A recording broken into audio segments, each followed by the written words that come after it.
I'm your host, Sanjay Parekh. Throughout my career, I've had side hustles, some of which have turned into real businesses. But first and foremost, I'm a serial technology entrepreneur. In the creator space, we hear plenty of advice on how to hustle harder and why you can sleep when you're dead. On this show, we ask new questions in hopes of getting new answers. Questions like, how can small businesses work smarter? How do you achieve balance between work and family? How can we redefine success in our businesses so that we don't burn out after year 3? Every week, I sit down with business founders at various stages of their side hustle to small business journey. These entrepreneurs are pushing the envelope while keeping their values. Keep listening for conversation, context, and camaraderie.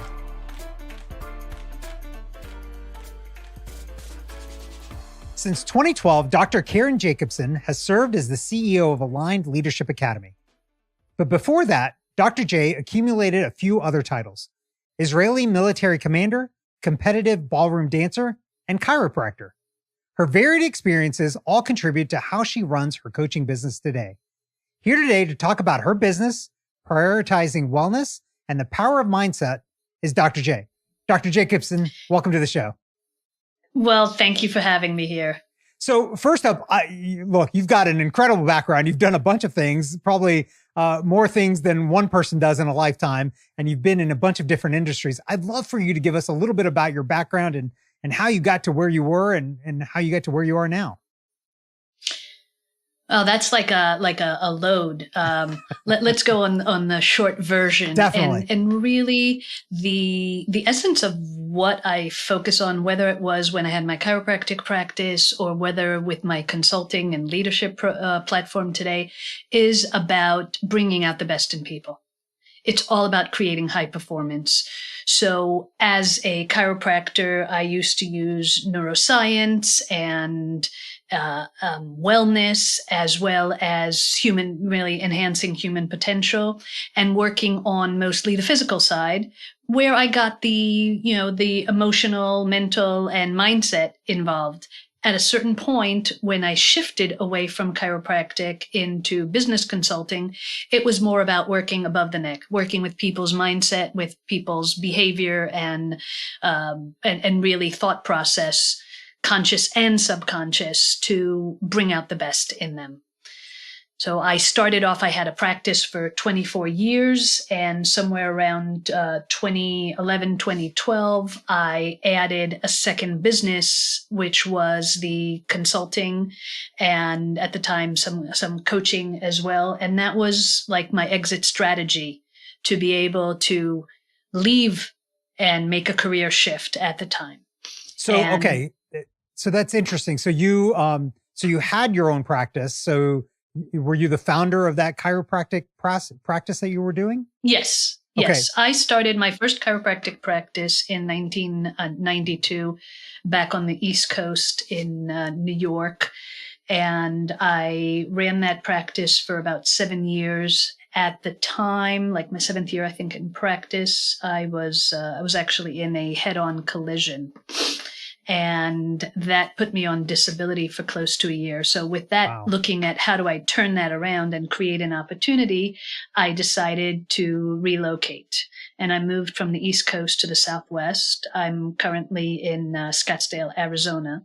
So I came out here and pretty much started all over. So I started a practice here back in 98 and built that practice up, and was very involved here in the community, in wellness, and in a lot of family care. And at a certain point, like I said, around 2012, and it was actually when the shift came, and that urge came when I was involved with a local television show, which was called Healthy You, as in U for University TV. And during that time, it put me back on stage in front of people. And, that's always been one of my passions. So that's kind of around the time I created that shift. Yeah. Well, I'm glad to know that you've recovered from that accident so long ago, and hopefully no lingering effects from it. But it's interesting that you use that as kind of the transition point to move. So you continued doing a practice there. What point in that practice was it the realization for you of like, I want to do something different? Like, what caused you to take that shift? Because being a chiropractor, there was a lot of education behind that. And you're basically saying like, yeah, you know what? I'm going to just forego that education and that time that I spent and move on to something else. And the interesting point in it, and that question has been asked before, Sanjay, and whether I left because I wanted to leave chiropractic. It wasn't about leaving chiropractic. It was about where I was going. And as I mentioned, when I was involved with a television show for about a year and a half. And a lot of what we did at the time was working with people both on the physical level and on the mindset, and really with other skill sets. And I've always had the passion to work with people's mindset and help them really be like the Army Reserve, be the best that you can be. And it was more of a calling to make that shift, to get in front of audiences and have a bigger impact, as opposed to some of the one-on-one impact that I might have had when I'm adjusting people, and not just on the wellness arena, but as I said, really more in leadership and communication, which to me, those aspects are the essence of our health and well-being. Mm-hmm. Yeah. So, okay, this is interesting. So you're the founder, the owner of this practice. And is it just you as a chiropractor in this practice, or are there other folks as well? Yeah, I had a family practice. I had a family practice, that I had in the community for a number of years. And when we actually, again, that television show, and that was like really another pivotal time. It was around the time of the market crash. So there were a lot of moving parts that were happening at the time. But when we did the show and I started working with individuals more on mindset and personal development, and really using some of the skills that I had, I ended up going and getting my NLP certification. So as an NLP coach, doing timeline therapy, doing hypnotherapy. And that's when I built the Zen room within my office. So previous to that, I used to have either a naturopath or a massage therapist that would rent for me. I took the room back and I offered more to my clientele, to my patients and the community. And out of that started growing for me. And I looked at that and I was like, you know what? This is where I want to go. Yeah.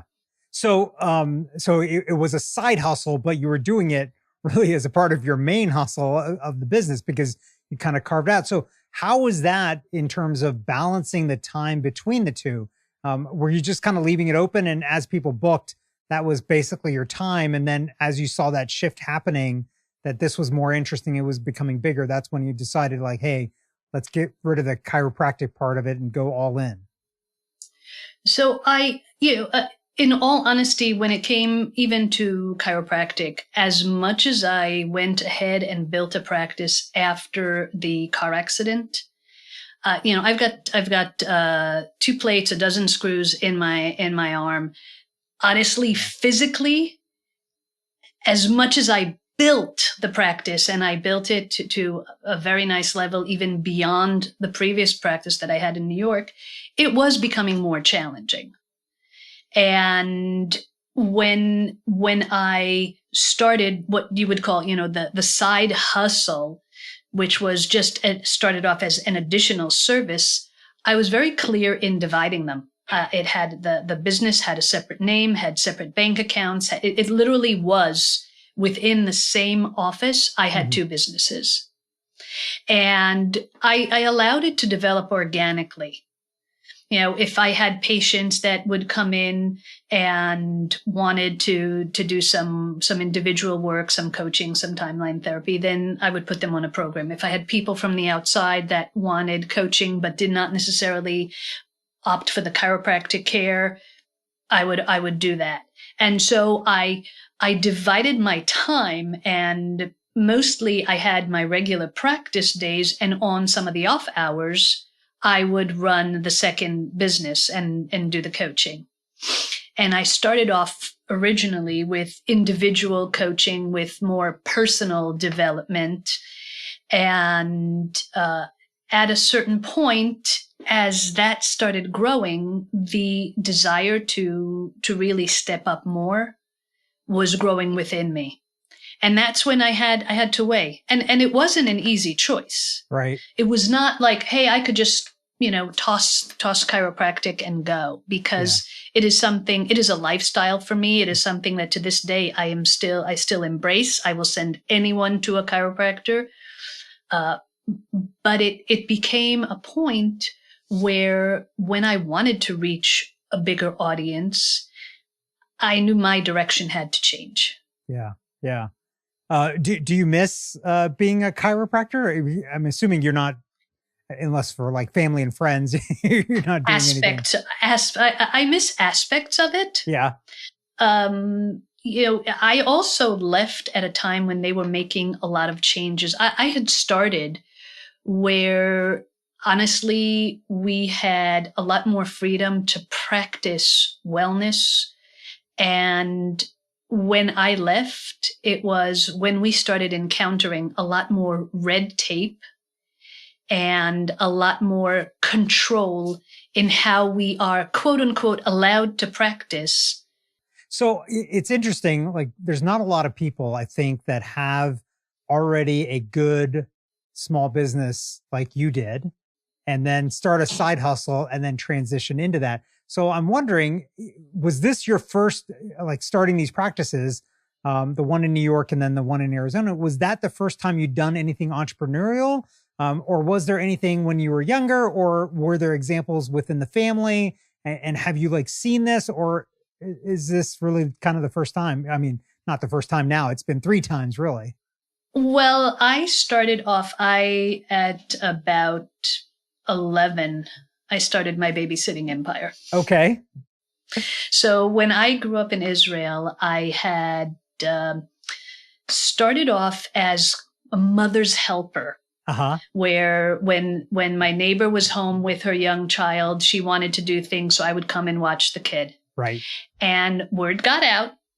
And even though there were other kids that were around my age that were babysitter able, I had regular clients. I, by 14, pretty much owned the apartment building that we lived in. It's good to be a monopolist. Yes. And I was making by 14, I was making my own money. And putting it in the bank. I remember by 16, we got a power account, and I did other things as well. I also taught, at some point I taught English, because for the kids there, it was a second language. It was a primary language for me. So I did some tutoring in English, tutoring in math, giving someone some guitar lessons. Okay. So I was already involved in that. And I've always enjoyed being my own boss. Yeah. I think that was also when I was in the service in Israel. I was in the Israeli Defense Force. And, when I look at some of the positions that I had originally, it was answering to people and working and being quote unquote like an employee. Right. And that didn't work for me. Yeah. I was going to ask that because that's a really tough thing for somebody that is entrepreneurial minded, to be in an organization where there's really a lot of rigid rules, right? The military doesn't really want you doing things on your own and in your own way.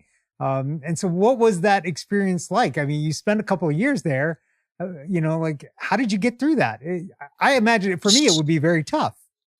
I had several different positions that I held, and I was in different units. One of the units I was involved with was I was in military intelligence, And being part of military intelligence, I had the opportunity to work on some projects. So I actually worked as a secretary of a project, or the kind of like the executive assistant, would you say, of a project that worked on releasing POWs from a camp up in Lebanon. And it was with civilians. So I had a group of civilians, and there was one guy in charge, and I was his right-hand person. And so I had a lot of, there was a variety within what I was doing. When I was transferred from there to another unit, and at the unit, they gave me the opportunity to be the commander's secretary, I said no, because that involved making coffee and typing letters. And those are things that I wouldn't do. Right. And so I was transferred, and it's very interesting, because this is a story that I share when I do some of my keynotes, or when I'm doing trainings in organizations, and we talk about behavior styles. Right. And the wisdom of understanding and being aware of personal skill sets, and what happens when you're in a position that's not matching to your skill sets. Yeah. Yeah. So one of the jobs that I had in the military, which is one of those, I was put in a room with no windows, in front of a computer, and no people, just me and the computer. And I had to take, I had piles of intel, and I had to take that intel and transcribe them onto these sheets that had little green boxes. Now, for those that are older, they'll know what they're used for. Those were sent, once you had to write on them and put each letter in the proper box and making sure that it's done properly, those were sent over underground to the massive computers, to the girls that were doing the punching, the keyhole punching. Right. To type things onto the server. Yeah. And then when I had that same article, I would have to see if they typed it properly and compare it to the computer. Wow. Needless to say that I pretty much almost lost my mind in that position, and I ended up getting transferred. Yeah. Yeah. I ended up getting transferred from there, and ultimately I ended up getting transferred from that unit. Yeah. And then I got to the final location that I was at, and I had the master sergeant, female, was in charge of the admin department, and I was under her responsibility. And she said, look, I have some options for you. You could do door number 1, which is working for the commander. He's got some needs. You could do door number 2, which is working here with me in the admin department. Or you could choose door number 3. Door number 3, there is a desk in the next room over, next to the unit bursar. And we need someone who can handle social needs of the unit, female needs of the unit, and educational needs of the unit. Technically, it would be 3 separate non-commissioned officers, but we only have room for 1. Which door would you like to choose? Yeah. I chose door number 3. Yeah. Yeah. Because door number 3 allowed me to be around people, allowed me to serve, and allowed me to have variety. Yeah. Yeah. I think that's, for a lot of times for entrepreneurs, that's key. And that's the reason why we do kind of some of the things that we do. So let's change gears a little bit and talk about, something you just touched on about, losing your mind. It's hard being an entrepreneur, and it's a lot of stress because you're really the one that everything relies on. If you're by yourself or if you have a team, whatever, it all comes down to you. How do you think about and manage stress of owning your own business? And even especially going back a little bit about starting this side hustle within the business that you already had. How did you manage the stress of all of that?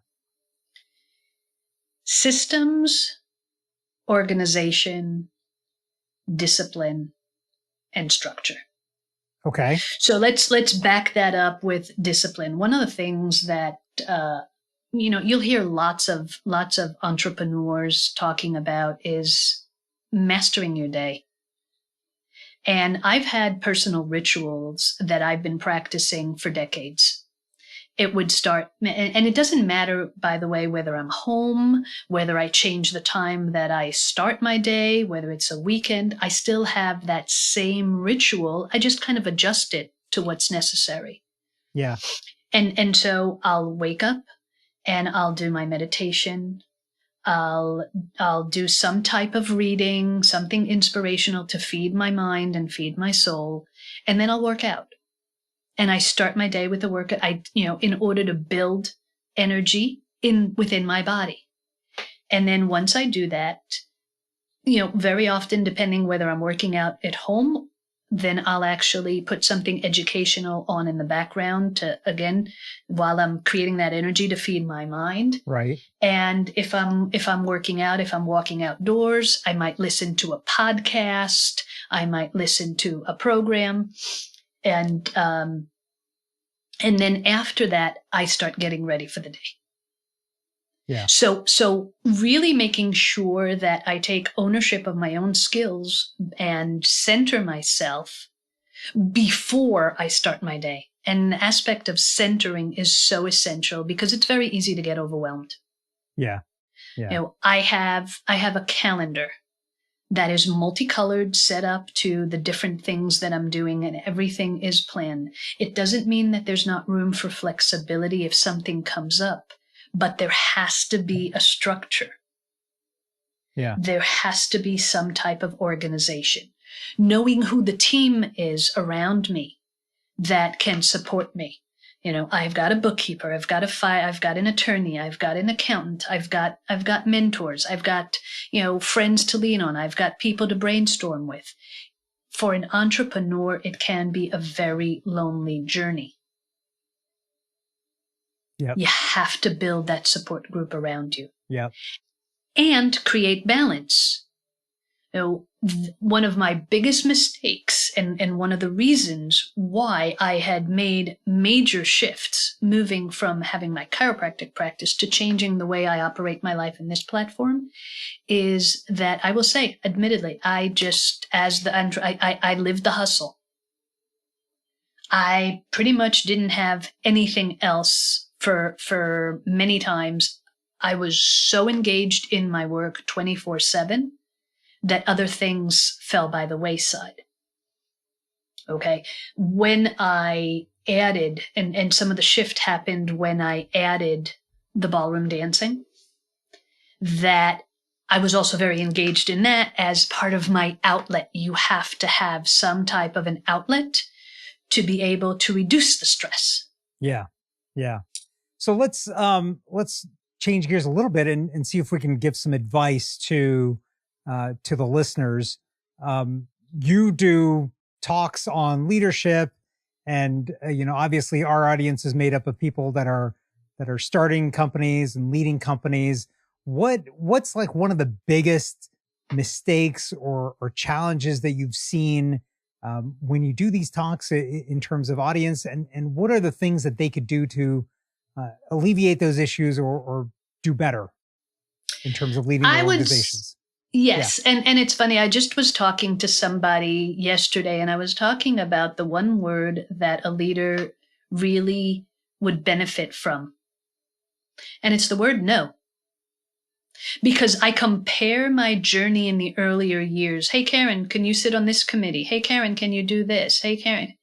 Sure. Why not? And the fact that you're doing more doesn't mean you're doing the right things. Right.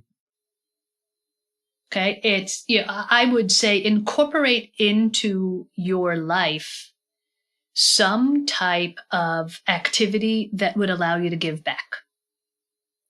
If you happen to be in a trade association that allows you to volunteer, go volunteer. I'm a professional speaker. I'm a member of the National Speakers Association. I've been volunteering for years to sit on different committees. I also am a member of, I've found my way to be a remote member of the North Texas Speakers Association.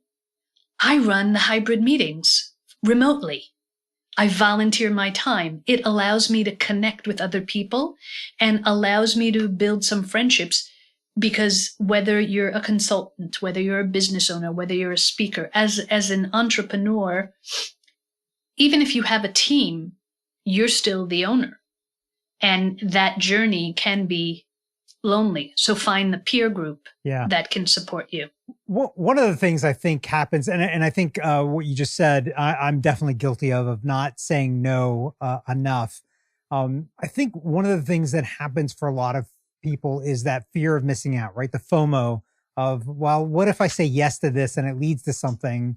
Or, but what if I say no and then I lose out on that? How do you think about that and dealing with that FOMO of saying no? I think it's really important to have a clear understanding of what your true vision, mission, and goals are. Mm-hmm. And whether you're a solopreneur or whether you're an organization, it's going to be the same. The difference between the solopreneur is that if you're hiring 2-3 people, you want to make sure that they can buy in and they can follow that same vision and mission. But that vision, that mission that you have are the ones that are your guiding light. I had an old colleague who used to say that helps you. That's your true north. That's the reason why you do what you do, because when you accomplish and you change people's lives or you offer them a service, that gives you joy. Looking at what you're being asked to do, is it in alignment with your vision and mission and goals? Is the return going to be one that will really help your business grow, or is just a time stealer? Right. Yeah. Yeah. Okay. I was just involved with a group, and we're talking about some type of a marketing strategy. And it happened to be related to online marketing. Now, I will say without a doubt, I am much better face to face. Even though I've written a book, I've been a co-author in 4 others, I can write. But it's, how is my time best spent? Being with this pod and responding to all their stuff, or looking to meet with an individual and have a conversation that could lead to my business growth? Do I attempt to stay with it to see how long I can hang on to get results? Or do I say no? Right. Yeah. Yeah. Great feedback. I'm going to have to think about that myself and all of the things that I'm doing and things that I've said yes to, and maybe I should have said no to. So here's a practical thing. Take a sheet of paper. Uh-huh. Okay. Look at and take all the organizations that you belong to, all the places you volunteer, all the things that you're doing. Right. And then put in, is it adding to my business or is it taking away from my business? Yeah. Now, I'm not putting in that category the aspect of spending time with family, taking vacations, and creating creating a full life. It's more the tasks that you're spending your time on. Are they adding or taking away? If you're doing something for 8-9 months and you've had 0 return, why are you doing it? Right. That's it's a really good point and a really great way of looking at it. So, last question before we wrap up here. So you've done this now a couple of times, starting a new thing and starting a side hustle within a thing. What would you tell somebody that's thinking about taking the leap of starting a side hustle or turning their side hustle into a small business? What advice would you give them? I think the hardest part for somebody who has a side hustle and has a main career is, when do I take the leap? Right. Definitely. Okay. When I had, full transparency, when I had my practice, it was very hard for me to let go of the practice. It took almost 2 years to find a buyer. And the buyer ended up at the 90th minute backing out because of loyalty to a friend that had, I guess, a death in the family and offered the guy the practice. That left me hanging. What do I do? And I was already out,